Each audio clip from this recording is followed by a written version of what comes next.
Jusqu'à 9h, Good Morning Business. Il est 7h44 et notre invité Pierre Gattaz, l'ancien président du MEDEF, le président de Business Europe, ne lâche rien. Un combat l'un après l'autre. Il y a quelques jours, c'était le combat pour la réouverture des commerces non essentiels. Je ne sais pas si c'est grâce à vous, mais ça y est, c'est rouvert. Le combat du jour, et il est tellement important, c'est celui de la réouverture des restaurants et des bars. Je rappelle quand même que c'est 175 000 entreprises, 500 000 emplois qui sont à l'arrêt. Absolument. Si vous voulez, c'est catastrophique. Je crois qu'il faut... la première vague était importante, il fallait prendre des mesures, on ne connaissait pas le virus. Bon, très bien, le confinement, on l'a accepté. La deuxième vague, c'est totalement différent. Je crois que le point principal, c'est qu'il faut faire confiance aux acteurs de terrain, aux acteurs économiques. Et moi, je suis effrayé de voir ces restaurants, d'abord ces commerçants fermés, ouf, ils ont réouvert, tant mieux, bravo. Et là, il faut faire confiance aux gens, aux acteurs de terrain. C'est vrai pour les restaurants, c'est vrai pour les stations de ski.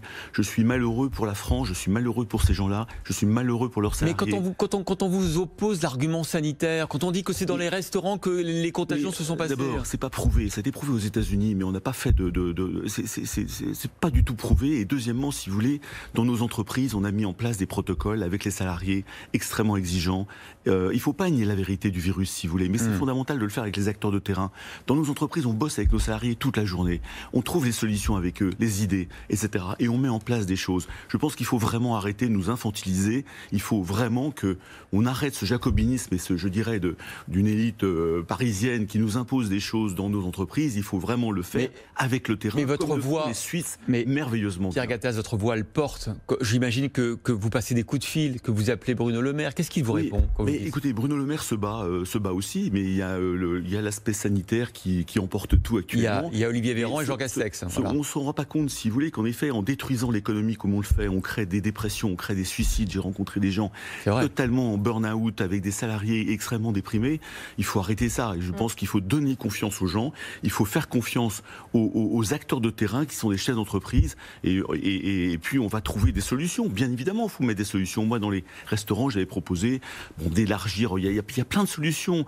Des plexiglas sur les tables, des masques particuliers, des prises de température des clients quand on rentre dans le restaurant. Aux États-Unis, on prend systématiquement la température des gens qui sont dans les restaurants. Mais dans les pays européens, il y a beaucoup d'endroits où on laisse faire. La Suisse est un modèle incroyable. L'Autriche a fait des choses, etc. Donc je crois que si vous voulez, en plus, il faut faire du benchmarking. Mais je dirais la solution qui consiste top-down, on vous impose ça de façon généralisée, on ne veut pas savoir, c'est un scandale. Il faut vraiment le faire avec les acteurs de terrain. Il faut arrêter de passer d'un mode de contrôle, sanction, punition à un mode aide aussi. de les aides. Les aides, mais les aides, qui accompagnent. Vous savez, les entrepreneurs, bien sûr qu'il y a des aides, et tant mieux, et bravo, il fallait des aides. Mais on ne vit pas d'aide, on vit d'activité. Moi, je pense beaucoup à nos jeunes, je pense beaucoup aux jeunes apprentis, je pense beaucoup aux fournisseurs de ces restaurants, je pense beaucoup à tous ces jeunes qui arrivent sur le marché. Qu'est-ce qu'on fait? On leur dit, non, on est fermé. Ça va durer peut-être jusqu'au 20 janvier, encore 2 mois à tenir. Puis après, vous vous rendez compte la gabegie énorme qu'on a, alors que les solutions existent. On fait confiance aux gens, ils sont responsables. On a tous conscience que ce virus doit être combattu. Moi, je crois qu'il faut faire confiance aux gens. Et puis, par contre, vous mettez les contrôles. Un restaurant qui ne joue pas le jeu, il ferme. C'est ça.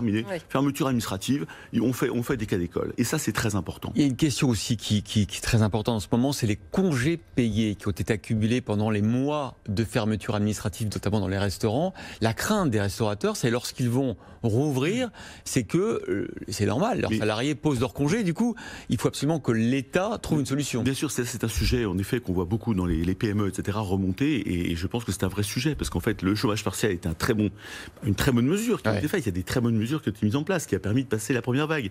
Mais je pense que ça, c'est bon. Maintenant, on sait comment gérer le virus. Prenons ces mesures. Qu'est-ce qu'il faut faire sur les congés payés? Les congés payés, je pense qu'en effet, ça pose un vrai problème, parce que vous avez des entreprises qui vont être obligées de payer des congés payés, ce qui est normal. Donc, il faut le mettre sur la table et discuter avec le gouvernement sur le sujet. Moi, je ne vois pas de solution. Il faut supprimer des jours, ou est-ce qu'il faut que l'État les prenne en charge? C'est une négociation à faire. Je pense que ça, c'est vraiment une négociation à faire qui permet d'éviter, là encore, des drames absolus de petites entreprises, notamment les plus fragiles, qui vont avoir de gros problèmes avec ce sujet-là. Je voulais revenir très vite aux stations de ski. Il y a une concurrence assez déloyale qui va s'installer avec les pays voisins qui veulent pas fermer leurs pistes. Mais bien sûr, la Suisse va être ouverte, les Autrichiens font tout ce qu'ils peuvent pour ouvrir. C'est encore 150 000 salariés directs, les stations de ski. En France, vous rajoutez tous les fournisseurs, tous les induits, tous les indirects, vous êtes à 300 000 400 000 personnes. Donc si vous voulez, là c'est pareil. pareil, quand vous êtes sur un télésiège, sur un tire-fesse, comme on dit, etc., vous craignez quelque chose? Non. Alors après, en effet, dans les œufs, etc., vous avez peut-être des problèmes. Mais meute de non. Il y a des idées, il y a plein d'idées qui sortent. Moi, dans mon entreprise, je demande à mes salariés... Le groupe Radial. Tous les jours, eh bien, il y a plein d'idées géniales qui sortent et qui vous permettent de vous en sortir. Demandons aux gens qui opèrent les stations de ski de mettre sur la table des solutions. Faisons-leur confiance. Il faut ouvrir. Je pense que c'est trop grave, si vous voulez, pour l'économie française. On va passer d'une crise sanitaire qu'on connaît à une crise économique dont on ne se remettra pas. Là, on voit que l'Europe qui a tant œuvré dans cette crise économique, elle a encore des blocages. On le voit sur les stations de ski, elle n'est pas capable de se mettre d'accord. Sur le budget européen, il y a toujours le blocage de la Hongrie et de la Pologne. Oui, alors ça évolue en Europe. Moi, je vais vous dire, je suis président de Business Europe depuis 2 ans et demi, 3 ans. La nouvelle commission est très pragmatique. Thierry Breton fait un travail considérable parce que c'est un chef d'entreprise. Il pointe, je dirais, des choses qui sont nécessaires. L'Europe a pointé le Green Deal qui doit absolument être transformé en opportunité de croissance. Donc là, on booste beaucoup sur le fait que c'est une opportunité de croissance. Sur le digital, l'Europe digitale, il y a beaucoup de choses qui évoluent, grâce à Thierry Breton d'ailleurs. Le blocage est lié aujourd'hui sur le financement, vous savez, les 1800 milliards qui ont été mis sur la table par l'Europe, c'est assez remarquable. Il y a 750 milliards qui est un prêt européen, c'est historique, c'est la première fois que l'Europe met sur la table autant d'argent. Bon, la Pologne et la Hongrie bloquent, il faut débloquer ça. Actuellement, il y a beaucoup de négociations en cours, c'est très politique, etc.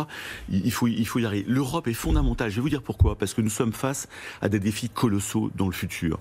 La Chine qui grandit, qui accélère, les États-Unis qui font de plus en plus de protectionnisme, qui se replient sur le poids des GAFA, l'intelligence artificielle, les crises sanitaires. On ne peut pas faire ça tout seul en France, ou les Italiens tout seuls, ou les Allemands tout seuls. Se mettre ensemble est fondamental. Je suis un grand partisan de l'Europe. Par contre, il faut simplifier, il faut accélérer, il faut avoir une gouvernante qui aille plus vite. Il y a plein de choses que nous poussons aujourd'hui pour que cette Europe se mette en place et dont nous aurons l'espoir et la fierté d'être européens dans quelques années, je l'espère. Un petit mot, Pierre Gattaz, sur l'association Y Croire Réagir, oui, rapidement. Écoutez, j'ai créé ça en sortant du MEDEF. C'est une fondation qui a été faite, puisque j'avais beaucoup accompagné Moussa Camara, les déterminés que vous connaissez bien ici. Pendant 5 ans au MEDEF, je l'ai accompagné. On a formé une centaine de jeunes de quartier à l'entrepreneuriat.